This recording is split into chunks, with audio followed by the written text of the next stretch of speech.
Hey creatives, welcome back to my channel. In this video we are setting up my bullet journal for July 2023, as well as creating a quarterly planning spread, which we are jumping in right away. This idea to create an overview page for the next 3 months was inspired by Rachel Stephen. She does bullet journal videos as well as a lot of writing and witchy stuff, and I really like her channel a lot. If you don't know her, go and check her out definitely. Yeah, and this spread here has the function to give me a bit of an overview over the next 3 months. Not really for planning so much, but for writing a bucket list, some intentions and some goals to focus a bit more on these things. The other point why I wanted to try this is that I feel like time is going by incredibly fast, and I'm already a bit nostalgic and melancholic because I feel like summer will be over in the blink of an eye. And having a spread where I can see, okay, there are actually quite a couple of weeks of summer will hopefully help me with that and make me be a bit more intentionally with my time. As you can see on the sides of the notebook, I'm using some stickers for this, which are these clear flower stickers and these kind of retro film picture stickers, and a little bit of paper books with different pictures in them. And these supplies I got from Journal Say, which was the package I was actually waiting on in my last video, but they just recently arrived and I wanted to try them out in my new A6 pocket bullet journal. In case you don't know, I've set up my new bullet journal for the second half of the year in my last video. You can go check it out, I link it in the cards. I definitely have to find new ways to create layouts now, since space is very limited in this little notebook, but I kind of like the challenge. I'm excited to see what I can come up with and how that might change my bullet journal practice. So yeah, I chose this little picture with the poppy flower for the spread because I just really liked the look of it. I like poppy flowers, I hope that's the correct word for them. Below this picture I will write down a little bit of a spiritual meaning for summer, which is something that Rachel Stephen does as well, and since I have a tendency to spirituality as well, I like to do that. Also, I want to draw a tarot card of a tarot card deck, which is spirit animals basically, to give me a bit of the vibe for the next 3 months. And that's it for the first spread we set up, and we are moving on with the July spreads. Because space in this notebook is so limited, I want to put together pages and make my journal as functional as possible. So I decided to minimize my cover page a little bit, put it like on half of a page, have a little bit of the title for the month, and then below that add some space for intentions and goals, while on the other side I will have a full page for tasks. And for the title section, I decided to put 2 of these little pictures with like a bit more of a yellow color theme. Yellow is a color that I rarely ever use in my journal, so I thought it would be about time by now to do that. And also I wanted to use these little clear flower stickers in the setup, since I just think they're really cute and really beautiful, and they add a bit of extra to the pages while not taking up too much space. So yeah, as you can see, it took me a little bit of time to arrange and even pick the things that I wanted to use, but then all that was really left to do was glue the pictures in, draw some dividing lines for my different sections, and arrange everything to a nice layout.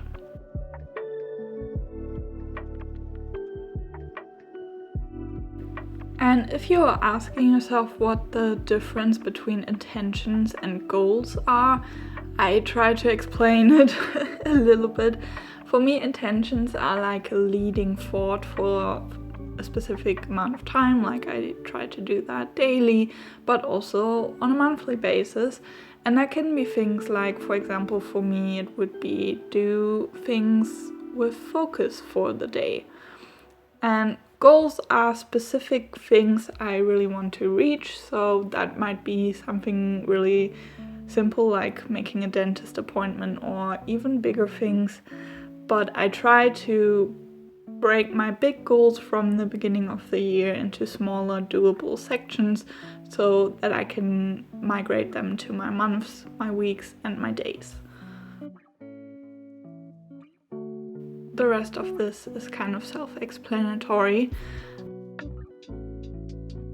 Even though I have to get used to using this really small notebook, I already can say that I do enjoy the limited space and the less effort that it takes to create pages that somehow look nice. And I also like the thought of not having to do so much of creativity and design anymore, since that was something I struggled with in my big B5 bullet journal a lot.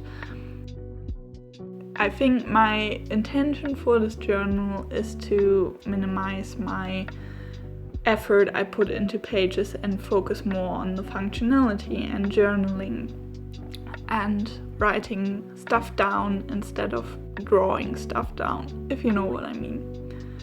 So yeah, that's these 2 pages done.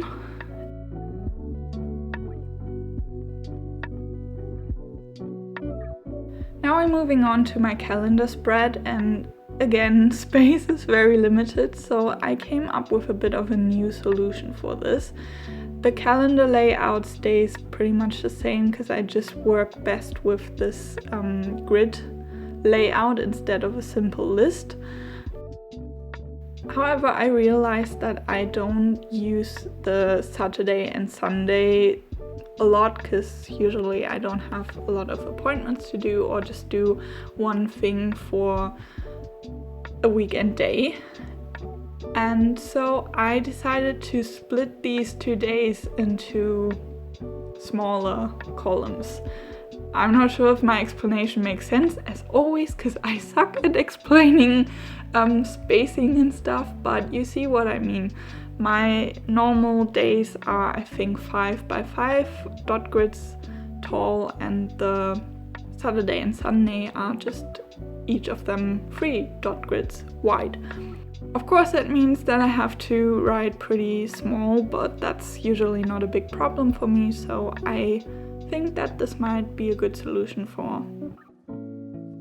On these pages, I really minimized decoration and just decided to use that one little sticker and a little July title in the bottom right corner. And I used this, I think it's an Ecoline brush pen for the days, which I regret a little bit because it turned out this was really the worst pen I could choose. It's ghosting and bleeding through quite a bit, but you journal and you learn.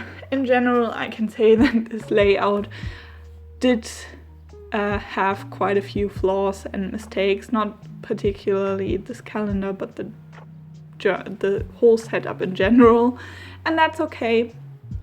That happens, and you can beat yourself up for that. You can hate it, or you can just take it as it is and work with it, because it's not about aesthetics, it's about function, and I think my bullet journal will still work for me even if it's not perfect. So last but not least, we're adding the weekdays at the top, just a simple first letter, and then we're adding the numbers of the days.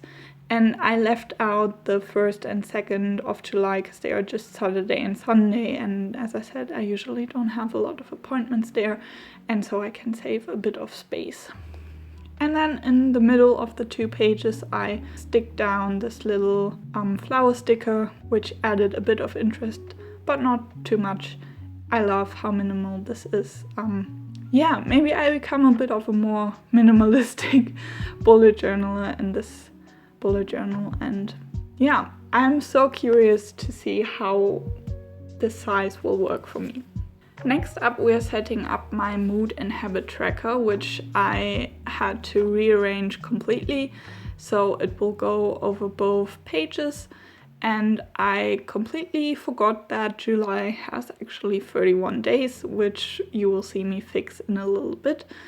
But so yeah, at the top of the page I will have my graph for moods, and as you see I lost a bit of footage here, I'm sorry for that. And at the bottom I will add my habits, and I think I will have to reduce the habits I track, as well as maybe go to using some symbols instead of writing the full habit name at the left side, because there's just so little space. And I think that maybe I might go to focus a bit more on weekly habit tracking for the things that I do regularly, and just really minimize this tracker to the bare minimum. And that's basically all I did here, because there's no space for anything else.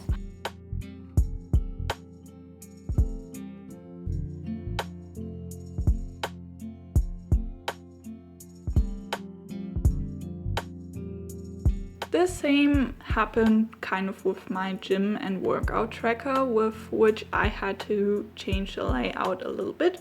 And for this I flipped my notebook so that it goes over 2 pages again, but horizontally. Does that make sense? You will see what I mean. And again, the layout is super minimal. I have a row for the days of the month, where I forgot again that July has 31 days. Then I have 4 columns for the workout I did, for my menstrual cycle phase, how strong I felt, and some notes. And in the top right corner I just added the title, and that's basically all I did. I do really love the difference that this journal has to my big B5 notebook, where it was always just annoying to just grab the notebook, flip it open, not even really possible to rotate the journal when I needed to, which did not really happen, but you know, it was so unhandy to use. And I really love how this A6 notebook just perfectly fits in my hand. It's so easy to grab. It fits perfectly on every single table, no matter if horizontally or normally open. So I think that a layout like this should not be a big problem for me. Last but not least, I'm also adding a very tiny flower at the bottom page to just add a little bit of interest. Nothing fancy, and I'm fine with that. I do not miss any more decoration or creativity on these pages. I really enjoy the clean and minimal look, and that is a bit surprising, but also really cool to see. And the last spread we are setting up is my daily highlights page. Usually I call that daily reflection, but since I try to reflect on my days in my daily spreads more often now, I just wanted to focus on highlights for July and see how I like that. Again, simple layout. We have 2 rows for the days on each page, and I split the month roughly in half so that I can write down my highlight every single day. And yeah, on the left and right page on the side we also add another flower sticker, which I cut in half, and then we're just adding the days of the month. And that's it for this, again, very simple layout. And with that we are at the final flip through again. I hope that you enjoyed this video, that it was inspiring for you, and I would really like to know if you ever used an A6 size notebook, if you have any tips if you did, or if you are on the side that you can't really imagine using such a tiny notebook. Let me know in the comments, and I really appreciate that you're here till the very end. It means a lot to me. Thanks so much for watching. If you like what I do, subscribe to my channel, give this video a like. You know how that stuff goes on YouTube, and yeah, I hope you're having a good time and that we see us in my next video. Bye!